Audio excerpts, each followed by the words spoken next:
Today we've got a hilarious revenge story about a customer that was rude, so they received $95 in the smallest possible amount of bills. We'll get into that story in just a bit, but first, guy made me wait while he got an extra sample. Now I'm getting his samples before he can see. In my local ShopRite, they have a machine that dispenses free samples. It's a slightly time-consuming process where you have to punch in your phone number and wait through a commercial before receiving a sample. It's usually something like Belvita mini bites or granola bars. I ended up behind this one guy on 2 occasions. He got his sample, saw me standing there waiting, and then typed in a second number to get a second sample. I don't care that he got 2 samples, do whatever you want. I was annoyed that he knows it takes a good amount of time and didn't have the courtesy to let me go before he got his second sample. So I wrote down his phone number and now grab his second sample before he can. This week, it was a small box of raisins. I may have saved him from disappointment. You know, the free sample game is very cutthroat. I know here in the US we have Costco and Sam's Club, and people literally show up and just walk up and down the aisles and just grab all the free samples. Don't buy anything. They just take, the free bites of whatever and then peace on out. They basically treat that as lunch. And I've seen people cutting in line, literally throwing hands over the last sample on the tray. So this totally checks out. I don't know what it is about free food and loss of decorum, but yeah, definitely is a thing. Slippy Slappy Samson commented, "Ha, but so you enter in his number into a machine that presumably records the transaction and is on camera? Look, no one is charging anyone over this, but you might catch a ban from the store. Don't enter your number to get double freebies. That's just leading them to you first time he complains that his free sample is already gone." Also, hey everybody, my name is Brendan, and if you guys enjoy these petty revenge videos, it'd be so awesome if you liked the video and commented down below if you're listening to our podcast. That being said, our next story is driver paid tolls and pennies. I made them wait while I counted. I was working for the toll authority before they got rid of them for Easy Pass. This guy comes through with a toll of about $5. He raised his cupped hands up towards me, full of pennies and nickels. Once I took them, he said, "Here you go, enjoy counting," while laughing to himself. So I told him, "Enjoy waiting right there till I'm done counting, otherwise I'll call the state troopers to bring you back." He pouted the entire time while I stacked pennies and accidentally knocked them over, having to start again a couple times. He was over by 20 cents. I gave it back to him and said, "Here's your change. Aren't you glad you waited?" Edit. For those worried about the people behind this guy, it was a slow day. No one was waiting but him.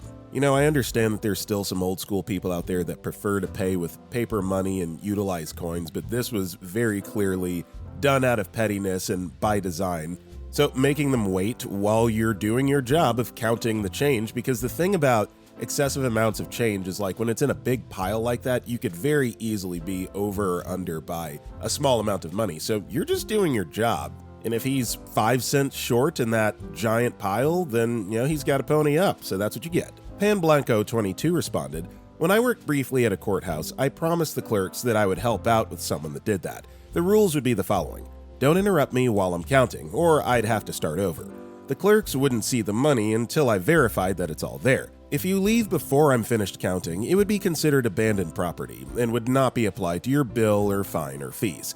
Never had to do that, but I kinda wish it would happen just once to break up the autonomy." Our next story is, want to share your phone conversation with the world? Not interested. In the shop to get car inspected. Sit down, and within seconds, a lady sits next to me.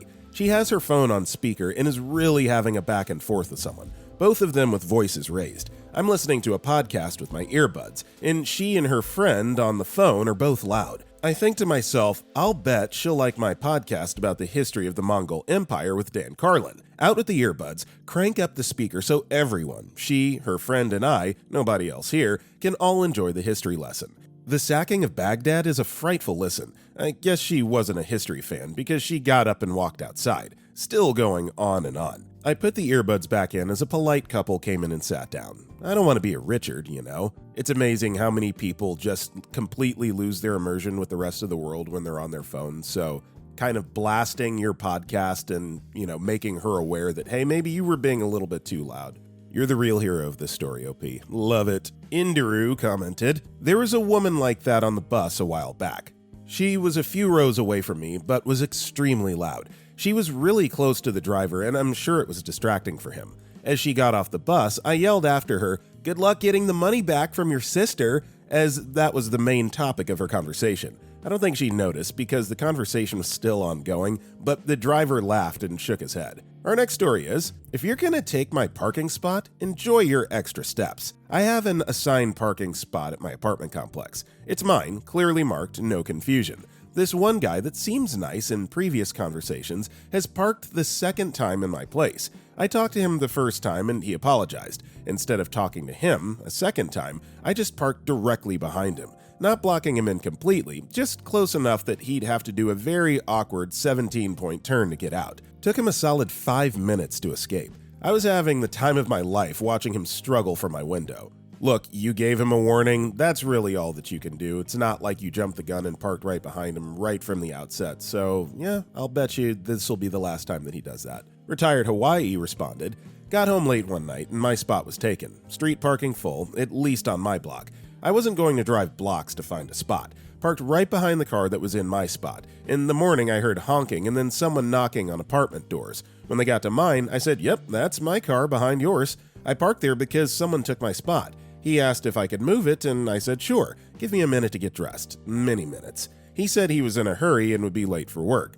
I took my time, went to the car, but wouldn't you know, I left the keys in the apartment. Go back to get them, opened the hood, hit the starter, and said I need to do this to get it going. Not. He was patient, but ticked. I told him, sorry, this is taking a while. Sometimes it doesn't start at all. Eventually, I moved the car, but he never parked there again." Dancing Piano Fairy replied, "I read once where the spot stealer parked in OP's driveway and called the cops to get OP to move their car, which was parked behind in the driveway. OP answered the door with a beer in their hand and made it clear they would be spending the 3-day weekend binge drinking and wouldn't be in any state to drive. Fortunately, there's nothing illegal about parking in your own driveway, so the jerk had to wait 3 days. It was great." Our next story is, bought a car that turned out to be a lemon. Seller ignored me, so I sent him a text. Back about 10 years ago, I drove 3 hours to buy a very specific car and got an hour home when the car died. Luckily, at a garage. Had a mechanic look at it and he said it was obvious the seller had dodged a problem with piston rings and would cost more than I paid to fix. Rang the seller to discuss it with him, but he ignored my calls, refuses to reply to texts, and I was very polite. Just really wanted to talk to him about it. No abuse was sent. After a couple days, I got fed up and remembered that this guy had a very old phone, one that only accepts text messages of a certain amount of characters, and then I had to split the text into another message. I, on the other hand, had an iPhone. So I copied and pasted the entire works of Shakespeare into a message and sent it. Apparently it took a week before he could use his phone again without a text message interrupting him. They came every second or so anytime he turned his phone on. I eventually got a refund and he got his car back. Yeah, I'm never going to feel any kind of sympathy for the inconvenience caused by a shameless scammer. So, 2 wake-up calls here. 1, don't scam people with lemon vehicles, and 2, it's time to update your phone, buddy. Mach 5 driver replied, I put a deposit down for a car, changed my mind and wanted my deposit back. They told me that they couldn't return it for 4 to 5 weeks, but I needed that money to buy a different car the next day. I told them that if I didn't get my check in 30 minutes, I would set up a chair outside their dealership with a sign that said, ask me about my experience here. I walked out with a check in 5 minutes. Our next story is, knees into the back of my airplane seat. I could feel a big, hard lump moving up and down on the back of my airplane seat. This was a 1-hour, 30-minute flight, so most people wouldn't recline/sleep. So right after the meal service finished and the flight attendant took the tray from the person behind me, I instantly reclined my seat all the way back. Then, a few minutes later, I hear them talking to a flight attendant. The FA said that since the meal service is over, I'm free to recline seat. So I pretend to be nice and recline back up a little bit, but nope. I still feel the hard lump in the back of my seat, so I just recline it back down to the maximum and lie on my side on the back of the seat and keep pushing down frequently. Update. A lot of full-service Asian carriers have meal service on ultra-short flights to differentiate themselves from LLCs. All's fair in love, war, and continental airfare, so yeah, if they want to kick your seat, go ahead and flatten them. Critical Bonus 6411 replied, try being over 6 feet tall in economy. Even without reclining your seat, my knees are jammed in the back of your seat. Either that or I'm encroaching on the space next to me if I spread my legs. If you recline, expect some discomfort as I try and stop my legs cramping up from the extra pressure your seat is now exerting on them. The Hungry Basket replied, "Unless I'm in the aisle seat, there's no other way to sit except to put my knees into the back of the seat that's in front of me." Our next story is, truck driver wanted to be a jerk, so we gave him a taste of his own medicine. This happened last summer when my girlfriend and I were driving back from her sister's house. It was a long drive, and since we left late at night, we ended up on the toll roads around 1 or 2 in the morning. At first, we noticed flashes of light in the distance and assumed it was heat lightning, since it was summer, so we didn't think much of it. A little while later, we got behind a semi-truck on a 2-lane road. When we switched lanes to pass him, everything seemed fine, until he moved behind us and started flashing his brights at us non-stop. That's when we realized that the heat lightning we had been seeing was actually this guy flashing his brights at every car in front of him. On top of that, he started honking at us. Stunned, we switched between lanes to let him pass, and as we did, he flicked us off. At that point, my girlfriend decided to stay behind him because she didn't want to drive next to him. As we continued driving, he did the same thing to another car. After a few minutes, I joked that we should give him a taste of his own medicine. My girlfriend said, "Yeah!" and she started flashing her lights at him, honking, and then sped past him. I even flicked him off. By the time he realized what was happening, we were already far ahead. He tried to catch up, but his truck just didn't have the speed. We couldn't stop laughing. We never figured out why he was doing it, but blinding people at night like that was just dumb and dangerous. He wasn't trapped in traffic or anything, he was just being a jerk. So, in the end, we got our petty revenge and had a good laugh all the way home. I've seen people, good people, get turned by the darkness that is getting behind the wheel of a car. I don't know what it is about driving or being in control of a vehicle, but like road rage, stuff like that, people just morph into these absolute maniacs sometimes when they're driving. It's crazy. Darian Hunter replied, "One other step you could have taken. Truck number if he worked for a company. Could have reported him for aggressive driving habits. Most companies tend to frown upon their drivers acting like idiots. The worst that could happen to them is they get fired. At least they get reprimanded with 1 strike on their record." Taken already, the name replied, "I had some douche nugget ruin pretty much his entire life because playing on his phone was more important than driving. It's a longish story, so I won't tell it unless you want to hear it." Our next story is, Neighbor put up cameras pointing into my bathroom and bedroom. Neighbor has cameras pointing at my windows.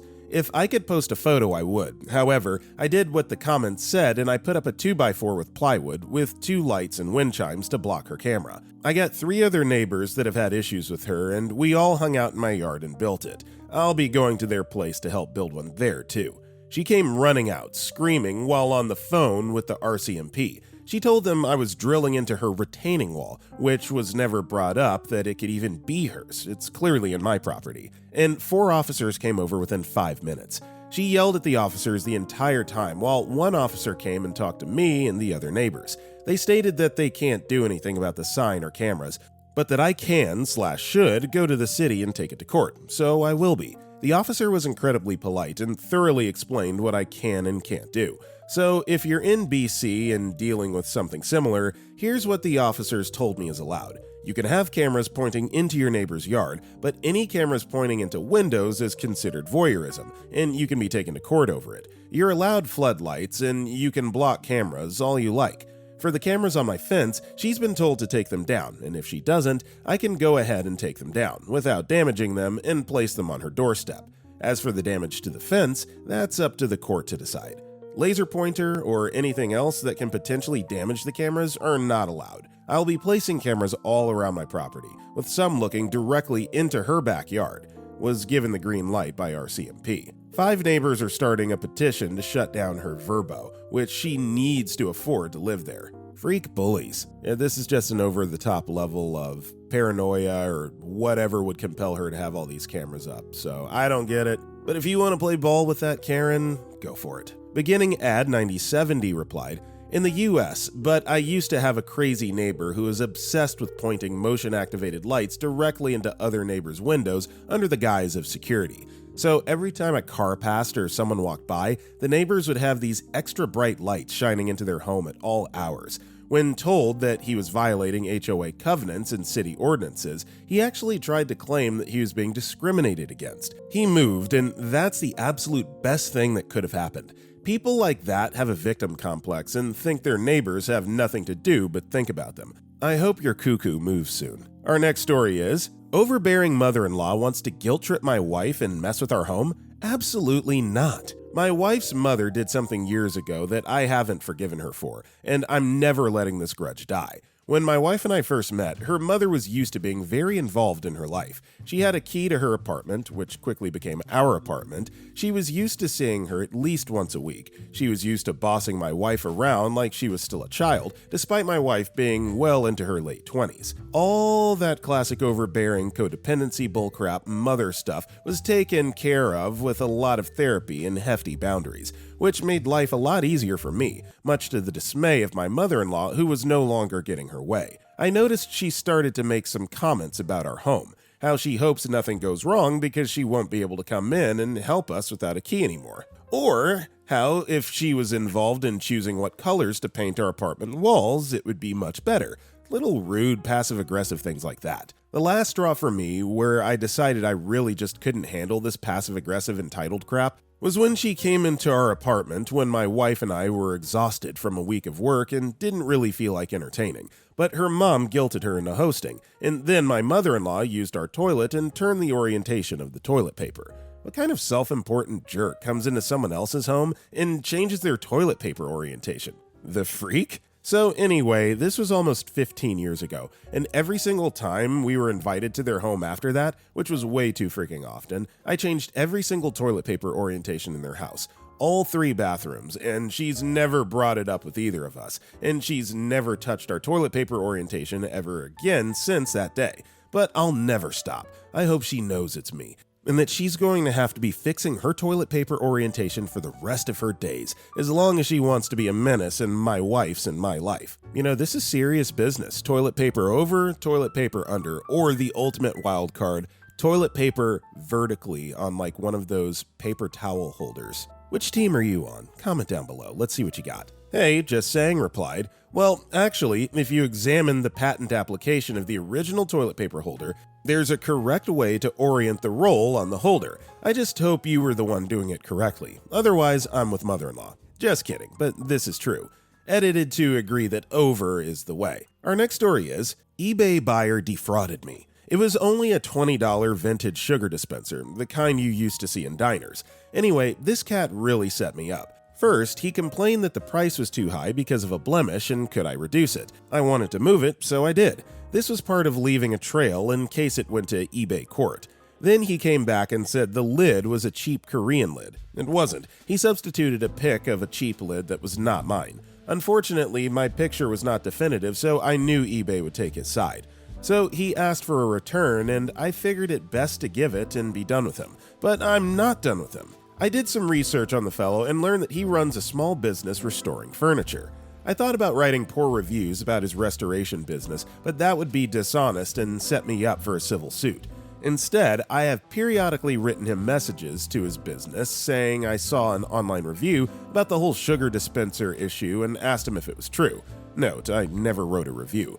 Anyway, I write him every few months posing as a different person, never giving him the review website, and ask if he really defrauded someone on eBay. He's starting to get really ticked off. I couldn't believe all the work he put in to scam me out of a cheap sugar dispenser. He did teach me a valuable lesson. Problems with customer before a sale often equals a problem after the sale. Now you just answered your own riddle there. You can rest assured if they're a problem leading up to the sale, it's probably going to carry over into the sale and post-sale itself. So again, to your point, why are we doing this over like a $20 sugar dispenser? I don't know, maybe he just gets off on stuff like that, but at some point, it's probably better just cut your losses and move on. I effing love my cat replied, all you have to do is make a burner email and account, then post whatever reviews you want, and use a VPN. Thought that was understood. Taken already, the name replied, you can't lie about receiving a product or service you haven't received, because you never paid for it, but you can leave a review saying the owner is a crappy person,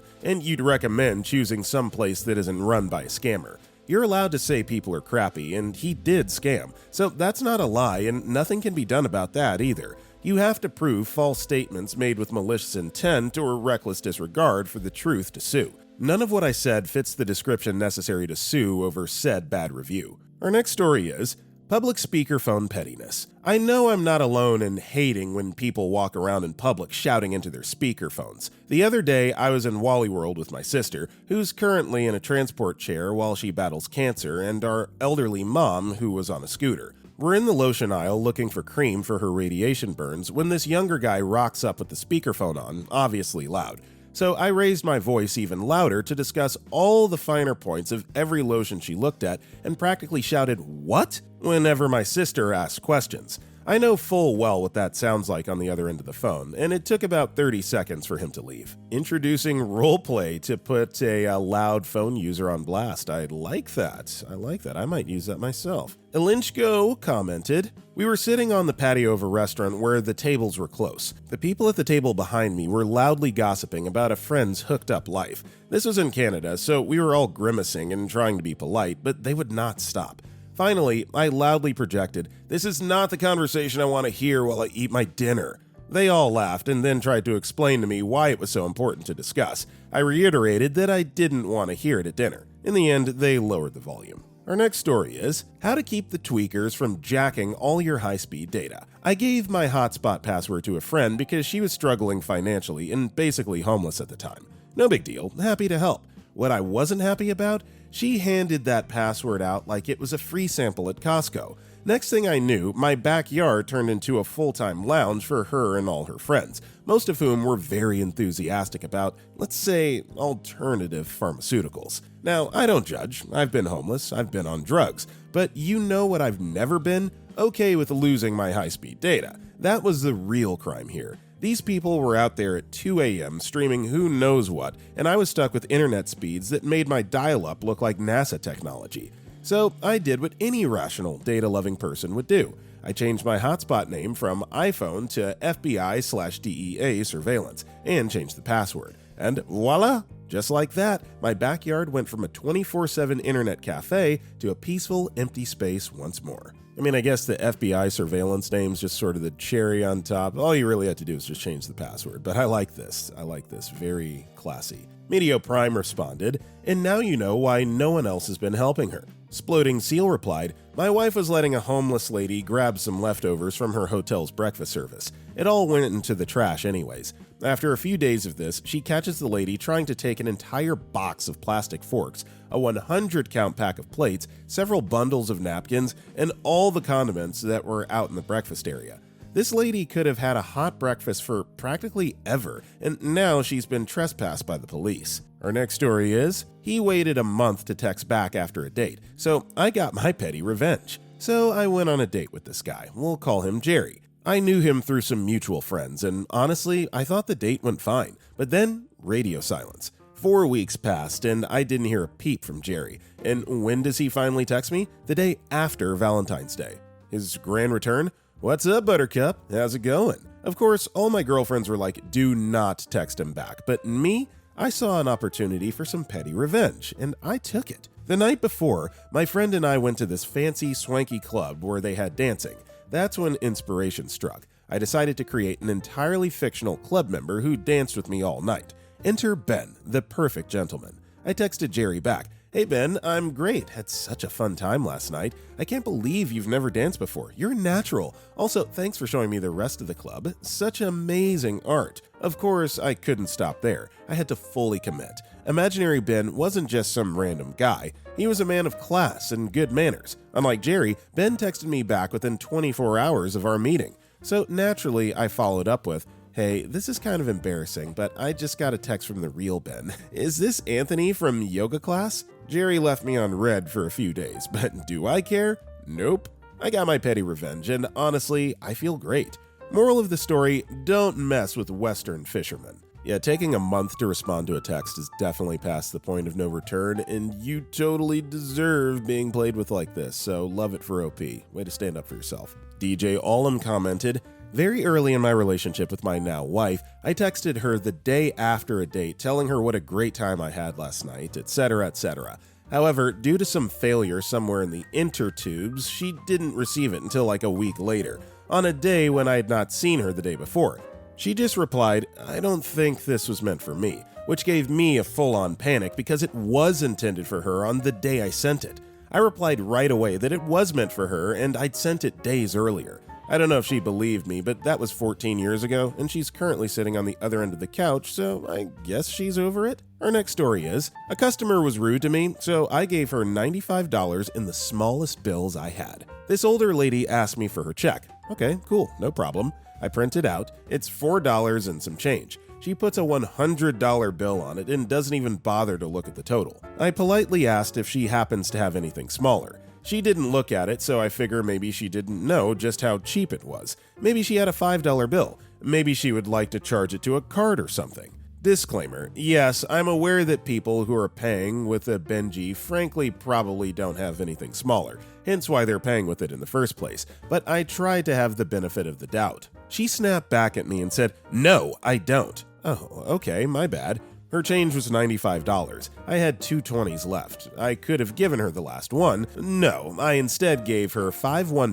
$5 $5, and the rest in 10s because why are you being mean to me right now? Stunning Pin 5147 responded, "Years ago, I stopped at a local grocery during my lunch break to grab a few items. If I recall, the total was something like $30 and a few cents. All I had was a $50 and a bunch of miscellaneous small bills, nowhere near $30. Now this cashier just had it in for me and I'll never know why. I try to be pleasant and all, but she was ringing me up and just tossing my stuff on the counter. It was midday, so change should not be an issue, but working retail myself, I asked if she could take a $50, or I could use a card. She says fine, and so I give her the $50 plus some coins out of my pocket so I don't clear out the till. The change would be an exact $20. She proceeds to grab all her brand new singles and slowly counts them one by one in front of me and take it or leave it. I took it. Now the best part. I worked retail too, and my till was desperately low on singles. After lunch, I go back to my store and ask my boss if I could just swap all my singles instead of the dreaded bank run. We made the change, and I went through the rest of my shift with plenty of change. Thanks, nasty lady. Our next story is, front of house manager makes mistake. Years ago, I worked in a kitchen. Like all kitchens, if it was a slow night, we would start to break down early so we could leave right after closing. Now, if a customer came in, we would have to break back into whatever they ordered, but it was worth it to get off early. One night, this front of house manager got all pee at us for some reason and wanted to throw her power around. She said, "You can't start to close down until I tell you." So the next night, me and 3 other cooks just stood there with stupid grins on our faces as the front of house was pretty much wrapped up and ready to go. The manager, after about 30 minutes, asked us why we didn't start to break down, and we responded, "You told us we can't break down until you tell us to. We're still waiting." The look on her face when she realized that we were going to have to stay late and that they didn't want to pay overtime? Priceless. Edit. Wanted to add that this manager actually became better over time. She was a housewife who got the job due to being bored at home. She was well educated, don't remember what her degrees were in, and I'm pretty sure she had worked as a manager or lead many years before she worked with us. She came in arrogant, entitled, and demanded respect. When she realized that this wasn't Housewives of Beverly Hills, she actually changed her attitude and was a great FOH manager. A year after I left, she also left, but worked in the retail store as a department manager and was a genuinely nice person. Not sure where she is now, but this story does have a happy ending. I was just about to say the happy ending makes this all worthwhile. She realized that maybe she was a bit overbearing and became better because of it, so thank you for sharing. Kiltum Dead commented, "That's just freaking wild. No place I've worked at would let the manager dictate what the kitchen did for breakdown.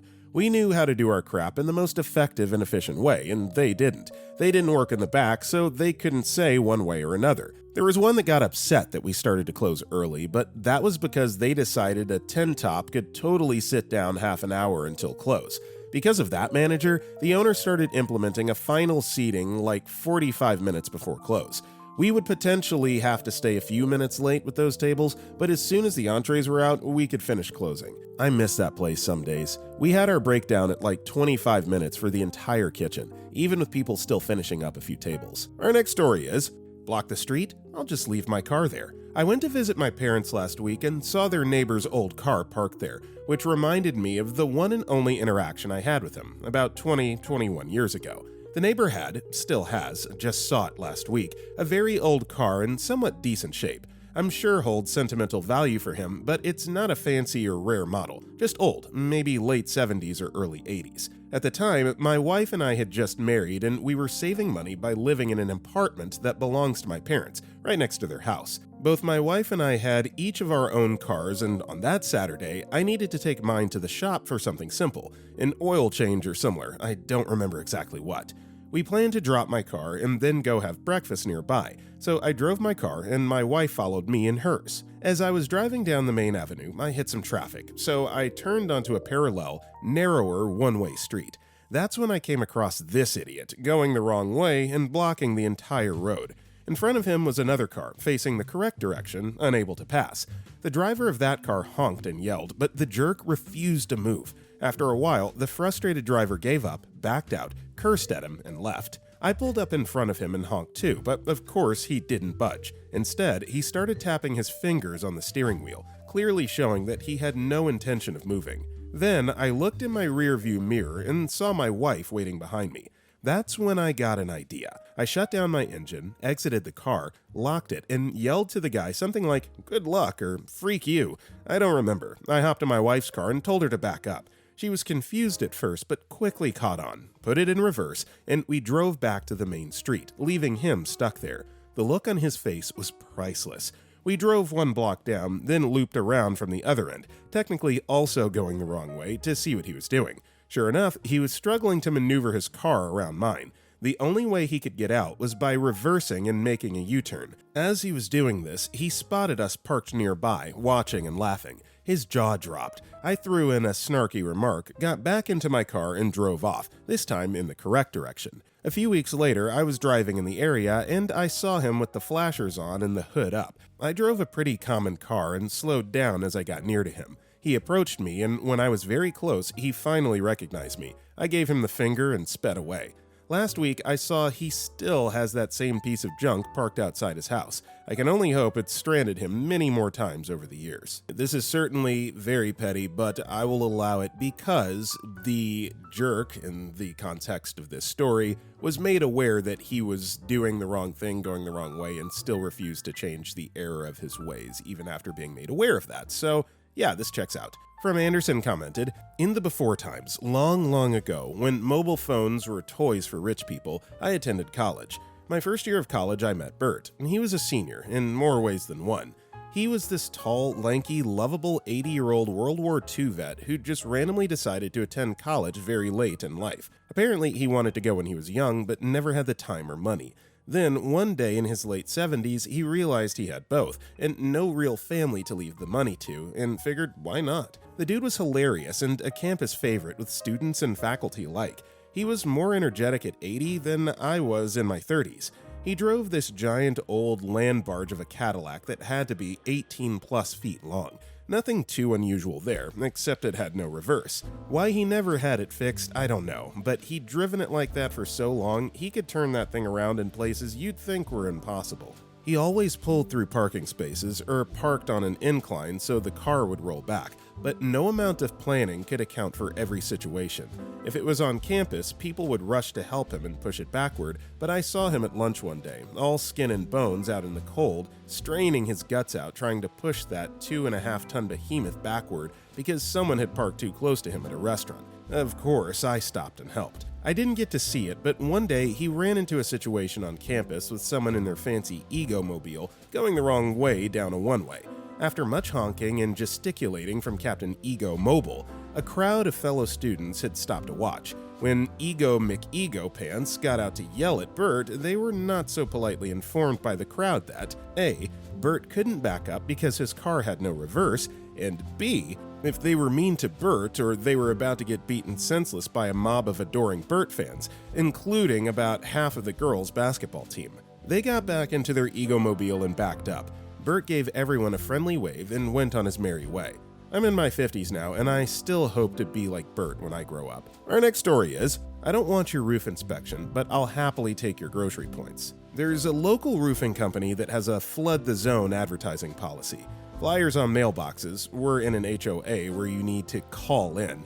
Endless posts on Facebook groups and Nextdoor, and phone calls. Although I'm on the do not call list, I've gotten a few calls from them. I asked where they got my number as I was on the D&C list and they hung up on me.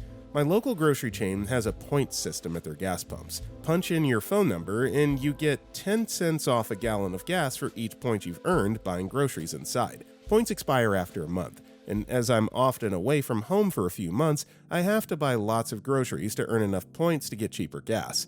As you use the points for a gas discount, those points drain away. I often don't have enough points for the gas discount, especially when I first get back home. When I got back home 2 weeks ago, this was the case. By funny coincidence, the roofing company had called me that morning, which is when they had hung up on me. I looked back at their number and on a whim punched it into the gas pump. Voila! I now have enough points to get the gas discount. It's only worth $2.50 worth of points, but now they're subsidizing my gas discount. I hate spammy advertising. I think we've all been there and done that at least one time, if not at a gas pump, but definitely used someone else's phone number to apply and receive a discount that really isn't ours. Glum Status responded, "If you're looking for some points, also try the phone number of the store that the pumps are associated with. We used to use the store's phone number to give people the discount if they didn't have a rewards card." Our next story is, don't use the bedrooms. Back in the 80s when I was in high school, my parents went away for a long weekend. This seemed like a perfect opportunity to make some bad decisions, and I invited a bunch of people over for a party. I told everyone that there was no smoking inside and the bedrooms were off limits. I actually locked my parents' bedroom door. So after we cracked the first keg, age was 19 at the time, and everyone is feeling pretty good, I noticed that my buddy Mark had disappeared, along with his girlfriend. I was selling the glasses and taking money, so I couldn't really abandon my post to look for him. Plus, there was a really cute redhead I was talking to. I finally had to chase the last couple out at about 2:30. When I went upstairs, I noticed that my bedroom light is on. I go in and Mark and his girlfriend are naked in the bed. I'm mildly ticked, but I crawl off and sleep on the couch. Next day, I noticed that my sheets are full of blood. Not only the sheets, but the mattress pad in the mattress is stained too. So is one of the pillowcases. Later found out she was menstruating, pillow under butt. I flipped the mattress over to hide the spot and put the sheets in my car. I wasn't really mad at Mark. It was their first time for both of them, and I don't think he cared if she was on her period or not, but I had to let him know that I was ticked at him. So I took those bloody sheets and pillowcase and went over to Mark's house. We were pretty close, and stuffed them down the laundry chute so they got stuck. His mother would have to make an effort to get them free when she did wash, and she did find them, and she wasn't a dummy. Mark was grounded for like 3 months. He was mad at first, but I think he got the picture. Night Otter commented, "I took over the parties at my aunt and uncle's house when I lived with them for a year. Laid down the law, blocked bedrooms, I get the car keys, I inspect or buy the alcohol. I was not a buzz unalive, those were the only rules." Our next story is, Suburban Road Rage, it's finally come full circle. So I live in the country. I was driving my baby to daycare early one beautiful spring morning in 2023. The daycare is located near the town center in a fancy little village. There is a large, widely spaced 4-way stop sign at the village entrance, about a half mile from daycare. Most of the time it's very quiet, never busy. On said morning, I was talking to my baby about the day. I went through the stop intersection and shortly thereafter, I noticed a car tailgating me very aggressively and honking. This is while we're going through a residential village at like 20 miles per hour. I brushed it off, thinking the person was just in a rush or had a bad morning. Thought nothing of it because I was about to get out of their way by pulling into the daycare's driveway. Well, they turned in after me, so I got a little scared. They pulled in next to me. I'm now really scared. I unbuckle my baby, talking to her calmly because I don't know what's about to happen, when this woman jumps out of her car and starts screaming at me. It's like 7:45, a beautiful day. I was so surprised. Apparently, I took her turn at the 4-way stop sign. I replied, "Oh, so that's why you were tailgating me," which is an inflammatory remark, I guess, but honestly, I just figured it out and was congratulating myself. I didn't intend to be rude. I immediately apologized, saying I didn't realize, but she kept screaming at me in front of my baby. She wouldn't stop. I was completely confused as to why she was so upset. I'll admit that I'm not a morning person, so I wasn't firing on all cylinders. I apologized a few more times and then said, "It's a beautiful day, let's move on." I turned my back on her and went inside. Wrong choice, I guess. Y'all, it turns out she was another parent at the daycare, and she went to the center director to complain about my driving, saying I made it unsafe for her.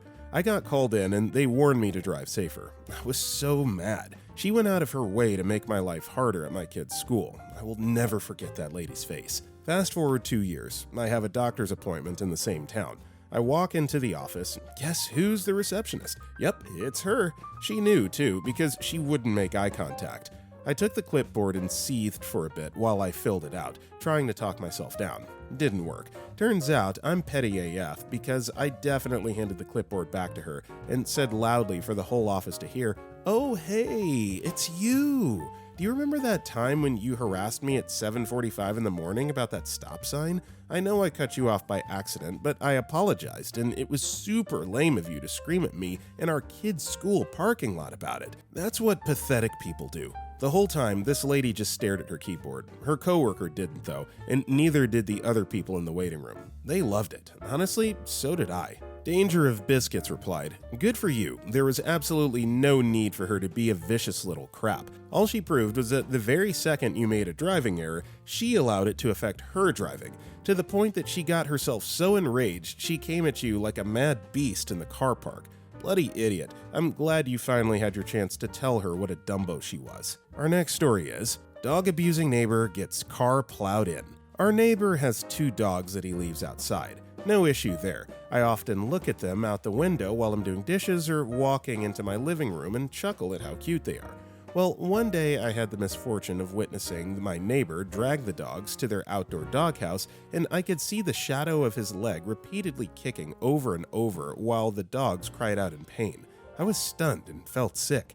It all happened in seconds. The dogs had torn up his UPS package and strewn the contents around the yard, and he was furious. I thought about making a report, but I don't have proof and didn't technically see it. So I decided that if I ever saw torn up packages again, that I would wait with my phone camera out, catch him in the act, and turn him in. My mom, on the other hand, mentioned it to one of the city workers she's on good terms with during a conversation about the man. Well, LOL, we just had a blizzard and that city worker was clearing the roads. He was even nice enough to clear some driveways of people who were drifted in, us included. But our dog neighbor had just cleared his driveway with a lawnmower that had a plow attachment on it. The city guy who heard our neighbor beats his dogs came by and buried our neighbor's driveway with a mountain of snow. Our neighbor was ticked and drove his car through his yard, leaving gouges in the soil where his tire spun out. He ended up having to rent or borrow a skid loader to clear his driveway. I wish the sub allowed photos because I got one of the snow mountain and one of our neighbor with the skid loader. Edit. Thank you guys for the encouragement to report him. I'll give animal control a call and make a report on him. I wasn't sure if it would be taken seriously, but you guys are right. Thank you all. Yeah, animal abuse, intolerable, even if you have the slightest reason to suspect. Gotta report it. Doing the right thing, and great advice on the Reddit community for really pushing OP to do that. Forget Regret One Day responded, "I'm all for revenge, and this was good, but you need to report this sick idiot to animal control for a well-being check on those poor doggos. You can report what you did see and hear and let them decide if the animals are safe. I hope something truly awful happens to him every single day of the rest of his miserable life. Yes, I'm a dog lover. They can't defend themselves, so it's up to people like you and me to speak for them. It may be a wake-up call if he's confronted by authorities. I know it's not easy when it's a close-by neighbor, but I hope you'll either report him or keep a very close eye on them in the future." Maleficent Froyo 7336 responded, "It turned my opinion of him right around. He seemed very loving of the dogs and spent a lot of time playing with them outside during his last summer and autumn. He obviously spends money on them with their nice doghouse and constant toys and treats, so I hope he does take it as a wake-up call and matures. That may be wishful thinking, though. I'll be calling them tomorrow, and regardless of what happens, I'll be keeping an eye on those dogs. Thank you for your comment, because it made me see making the report in a different light." Our next story is, I was in a hungry and in a hurry. I worked all day and studied at night. My options after work were 2. A crowded snack bar with delicious food, or a bad place with sad, sad snacks. I was in a serious hurry, so I chose the empty place, but had pepper sauce in my backpack for those unfortunate moments. The 3 ladies behind the counter ignored me intentionally, the only customer. So I unplugged the blue Ethernet cable, and immediately, of course, the whole system went down. They all stopped and panicked. I raised my voice and said, "I have cash, no need for change, just give me Coke and the snack, okay?" They said no, the system is down. I lowered my voice and used my charm to convince them they could register the purchase afterwards, and that it was legal. They agreed while they called the owner in a panic. I ate my snack and, before leaving, made my most innocent face to say, "Look, there's a loose cable here. Maybe that's the problem? Bye and good luck." I don't really have anything to say here other than that's potential destruction of properties. Just be careful when you're reaching around and unplugging things that, that a company is using to do work. Our next story is paid college tuition in nickels. This was 100% me being petty, and here's why. I went to a community college for a while, and as part of my degree plans, pathway to transfer to the university I was going to, I needed a specific class. But the community college I went to didn't offer it. Another community college in the same district did, though. The problem was my scholarship didn't cover it up front, so I had to pay the tuition for the one class and get reimbursed later. So I went to go enroll in the class. Because it was such an obscure class, I had to go deal with it in person. They made you go through several steps, so you had to see an advisor, then they would tell you whether you were doing the right thing for your degree plan. This advisor was a moron. I actually wondered if she could even feed herself with a spoon without putting her own eye out. After she was finally able to locate the course, which took some difficulty since she kept looking it up in the wrong area, her response when she pulled it up on the computer was, "Why don't you want to take that class? That looks hard." Even though I had already explained twice what I was doing and why. After some completely unnecessary haggling, she signed off on me being able to enroll. So after that, I just needed to visit the cashier and pay. But the cashier was every bit as stupid as the advisor, possibly even more so. When I explained that I was paying for one single course, she tried to tell me that I needed to be enrolled full-time, and that she couldn't do anything. I had to go get an actual note from the advisor that gave me an override, even though it wasn't necessary, to let me give them actual money. When I got back to the cashier, she looked at the paperwork and seemed very upset. Apparently, I was making her have to do things, like her job. She said that I should change my major because having to do the extra work on her end was too hard and she didn't feel like doing it. Thank you, unsolicited opinion. She then told me they couldn't accept payment that day for some made-up reason, and I had to come back the next day. After that, I decided I was going to annoy her, so in the morning, I went to my bank and got the entire tuition in nickels. It was like $300 roughly. Then I proudly walked into the cashier's office with a box full of nickels that I had gotten about halfway through unwrapping. The cashier was there and said she could take my money now. So I picked up the box of nickels and said it was all there. The look on her face was priceless. If you could capture equal parts of anger, disgust, irritation, sadness, and despair wash over her about 2 seconds after her smug look when I first walked up, it would have been a work of art. I had to wait around while she counted the nickels, and it was worth it. Once she finished, I got my receipt and left her wondering what she was going to do with all those nickels. So that was my petty revenge story. Worth it. Yeah, I think that this one's definitely warranted, and you're not doing anything wrong. You're paying the amount due. There's really no rule that says that you have to pay for it a certain way, so yeah, load her up on those nickels. Nash Vegas Dude replied, "When my sister was in college in the 90s, my parents always paid her tuition and fees in cash at the end of each semester. The school was hassling them about the cash and not paying until the end of the semester, so my dad sent her to school with loose quarters, $3,500 worth. The cashier in front office freaked out and refused the payment. She told them it was legal tender, and if they refused, they could mark her bill as paid, as she had made the attempt to pay and was refused. They reluctantly accepted the quarters and never benched about a cash payment again." Our next story is, "Steal my footballs and I will deflate them." For context, I'm European and I'm referring to association football. Also, sorry for my English. I'm working as a volunteer football coach for some kids in a small club. I really enjoy being a coach, and I help them improve their football skills. I always arrive a bit early to the club to prepare drills and the materials for the training session. There's another coach at the club who's a real jerk. He thinks he's the next big thing, which he isn't in my opinion. He doesn't prepare drills by drawing or writing them down. He always makes negative comments about mine or other coaches' drills. He doesn't respect pitch schedules and always leaves goals on the pitch, so we have to spend time removing them. He also loses balls and other materials all the time.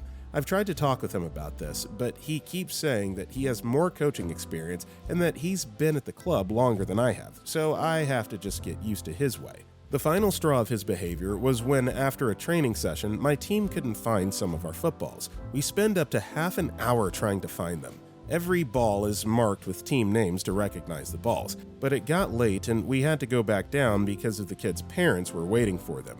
I was frustrated because I always make sure that when a ball is kicked out of the pitch, they need to get the ball back immediately. Balls are expensive, and if we lose them, we have to wait some time before we're getting new ones. I got back to the ball lockers and was putting them back inside my team's locker, and there I saw 3 of my balls in my coach colleague's ball locker. All my team's balls had been marked over by his team's name by him. Instead of trying to talk to him about it and get my balls back, where he definitely will deny him doing such things, I then brought a ball pressure gauge. We have training sessions 3 times a week, so for the last 2 months I have deflated all of his balls before the training sessions to the point where he would have to inflate them all to make them useful. It's funny how he started to complain about the quality of the balls and that he deserves new balls now. That's what happens when you steal my footballs. This guy really just said, "Tom Brady, hold my beer. If you know, you know." Freddy Foreshadowing commented, "Man, I was all set to make a Tom Brady joke, but then realized you're talking about the properly named sport called football, not the almost ironically named sport in the US. Good for you, helping some local kids out though. No doubt you've been tempted to quit more than once, so as to be able to avoid the jerk coach, and a few people would blame you, but you stuck with it. One thing I may suggest is only deflating the stolen balls, and then generously offering to take them off his hands. You shouldn't have to, but it's for the kids on your team who are being made to suffer because of this jerk. He doesn't seem like the sort who'd notice that you ever seem to have issues with any of the balls, but if he did, that'd be icing on the cake." Our next story is, "You shouldn't rock on your chair, you might fall." So I don't know if it fit into pettiness, cause I'm usually not like that, though I wish I were, but here's my story. Some 20 years ago, I was in high school, and there was this overconfident, almost nice yet annoying and dismissive proud guy in class. He was an excellent student who never ever caused any troubles, and was even told off or scolded at. Perfect for teacher. One of our French classes happened in a very small classroom where all the tables were aligned in rows. There was very little space left, and each row was really closed on the one behind. So this guy was rocking on the 2 behind legs of his chair, and not only did he make my table rock a little, or shake a little as he was very close, but he would also put both his elbows on my table that was behind. I told him to sit up because it bothered me and he would take some of my space. He refused and dismissed me. I repeated a few times to stop and sit up, and added he might fall, but he dismissed it, even with a gesture of his hand, and continue. At some point, I got really ticked off by his arms on my table, so I gave a kick in one of the legs of his chair, which made him fall, in the middle of the lesson, while the teacher was speaking. Everybody, teacher included, looked at him, and the teacher told him and asked him to stop making a fool of himself. In French, Overbearing MIL. I could not repress a laugh, not out loud. He was red and ashamed, and he never, ever again did that, at least to me. I'm still smiling at myself for that. Well, you did warn him, so, once that happens, all bets are off, and yeah, he deserved the faceplant. Dripping Snarkasm responded, "I kept waiting for the part where you silently move your own desk away so that he tumbled backwards, assuming it was still there." Lilyfair974 replied, "Actually, I couldn't move my table silently. It was a double table. I don't know if the words make sense. I'm French and in France. The school table are for 2 pupils and the chairs are normal chairs. Moving it would have either made some noise and I didn't have enough space. There was another table on each side of mine and a row of table behind me too. It was really cramped. It was not that funny or impressive. The chair fell. He managed to not get his butt on the vase because he was very tall and his arms were on my table. But seeing him that embarrassed after how contemptuous and dismissive he had been was funny to me. I know that's bad, but I can't help it." Our next story is, Crooked Secondhand Car Dealer. A number of years ago, I was test driving a used sports car. I got about 1 block from the dealership and got into an accident. Partially my fault. The brakes were spongy and the stop ended up with the front of the car sticking into an intersection by about 2 feet. It was a residential area and the only car on the cross street took off the front end of the car I was driving, and if the driver hadn't been turned around talking to someone in the back seat. So I make a police report and insurance report. Insurance company says not to worry. A couple months later, I get a letter from the dealership saying I owe the price of the car and if I don't pay, they're going to sue. But I had already talked to the insurance company. Once I informed the dealership I had already talked to the insurance company and knew the payout was more than the sales price of the car. Never heard from them again. I then contacted the government office that licenses car dealers and told them what happened. They ended up losing their license. Well, at least it had a happy ending. Yeah, they definitely don't deserve to be licensed after that, so way to stand up for yourself. Adorable Cut 4711 responded, "Sidetrack. I'm from Sweden, and for me it seems wild to need a license to sell used cars. The only resemblance of something similar we have are dealers' license plates, where a car dealer can pay a relatively high road tax and insurance for a set of plates that covers any car that's otherwise not taxed and/or insured, just so a dealer doesn't have to tax and insure all cars in their lot, but just put those plates when someone wants to test drive. There are some special cases where you need some sort of permit or license, like, if I recall correctly, handling food, and also you need a license to do electrical installations and repairs, work with refrigerants that may harm the environment and whatnot." Revengeful Cargo responded, "This was in Canada. They have dealer plates there too. Any car dealership, new or used, has to be licensed by a provincial authority. I found that out in the 1970s. Just as everything was changing from miles to kilometers, I bought a used car. The dealer told me the odometer was in kilometers and it turned out to be in miles. The dealership wouldn't offer a refund, and I got a call from the provincial authority asking me to file a written complaint because they had been pushing to put the dealership out of business. I didn't because I had worked there as a lot rat when I was in school and didn't want to put all my friends out of work." Alright everybody, that is all the time that we have for today. If you enjoyed today's video, don't forget to like and comment down below. And if you want to check out any of our other videos, click the video on the right. With that all being said, I will see you all next time, and I'm going back to bed because I'm still sick. Sorry. Goodbye.